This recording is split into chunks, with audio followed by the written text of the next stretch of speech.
नरेंद्र मोदी की अयोध्या यात्रा का ये सबसे वायरल वीडियो है।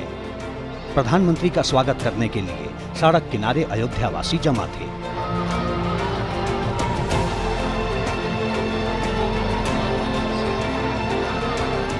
भीड़ मोदी मोदी का नारा लगा रही थी। हाथों में फूल माला लेकर कई लोग खड़े थे। जैसे ही पीएम का काफिला आया, लोगों ने पुष्प वर्षा शुरू कर दी। इसी भीड़ में इकबाल अंसारी भी फूल बरसाकर पीएम का स्वागत कर रहे थे। वही इकबाल अंसारी जो बाबरी केस में पक्षकार हाशिम अंसारी के बेटे हैं। जब तक मामला कोर्ट में था, तब तक इकबाल अंसारी विवादित भूमि पर मंदिर बनाए जाने के खिलाफ थे। लेकिन ये पुष्प वर्षा प्रमाण है कि अयोध्या पर इकबाल को सर्वोच्च फैसला कबूल है।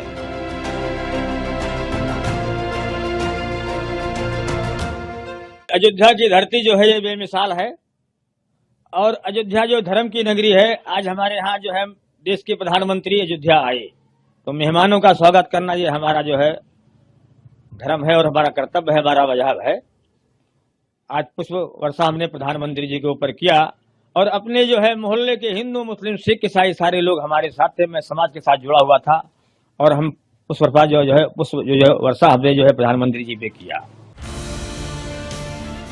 इकबाल अंसारी हों, अयोध्या के राम भक्त हों या फिर सूबे के मुखिया योगी आदित्यनाथ, हर किसी के लिए आज का दिन सबसे खास रहा। Station to airport Ramnagari global city की ओर कदम बढ़ा चुकी है।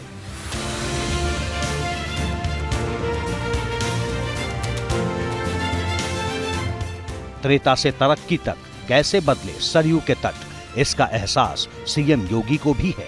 इसीलिए प्रधानमंत्री की रिकॉर्ड सौगात के लिए योगी ने शुक्रिया तो कहा ही, राम प्रतिज्ञा पूरी होने पर बधाई भी दी। भाइयों बहनों, ये वही अयोध्या है जहां का नाम लेने में लोग संकोच करते थे। आने की बात तो दूर, एक नया रिकॉर्ड भी बन गया है। अयोध्या आने वाले सबसे अधिक समय तक आने वाले और सबसे अधिक बार आने वाले प्रधानमंत्री में भी मोदी जी का नाम आ गया है। इसी अयोध्या ने बीजेपी को सियासत की एक बड़ी शक्ति के रूप में स्टैब्लिश किया। इसलिए ये मेगा इवेंट भी सियासत की नजर से बच नहीं पाया।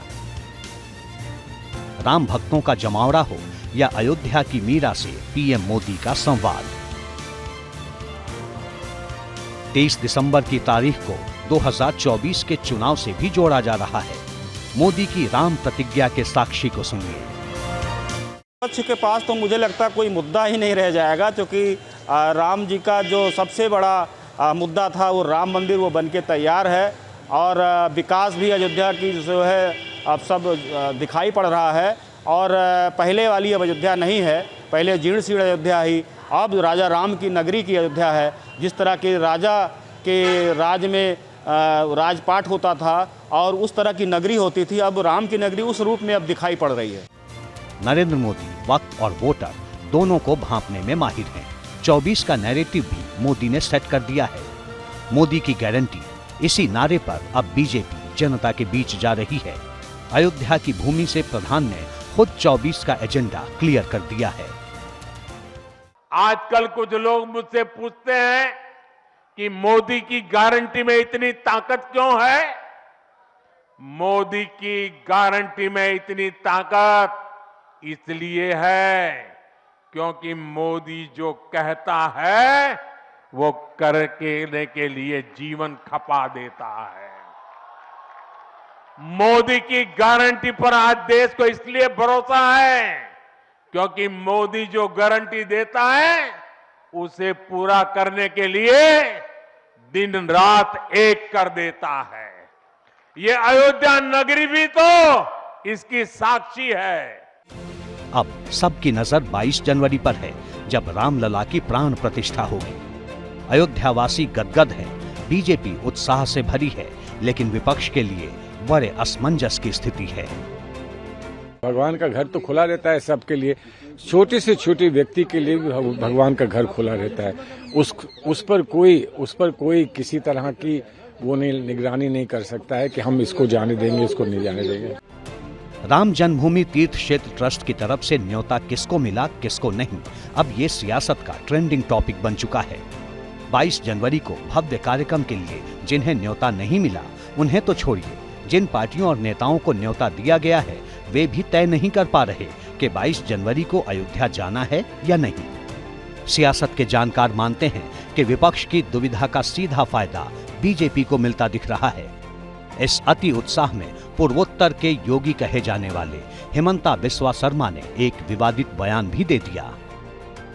प्रॉब्लम कांग्रेस का यही है, आप ये बार सामने आते हैं, जैसे सोनिया गांधी को निमंत्रण किया, राहुल गांधी को परिवार में निमंत्रण आया, राहुल गांधी बार बार बोलते हैं मैं जनेऊधारी ब्राह्मण है।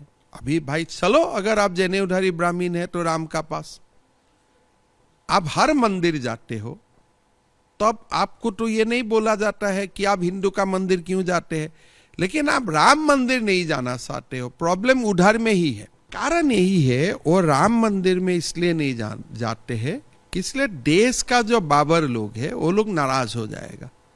वो लोग अपना रिलीजियन भी किसी का दबाव में कहाँ जाना है कहाँ नहीं जाने से वो लोग निर्णय करते हैं।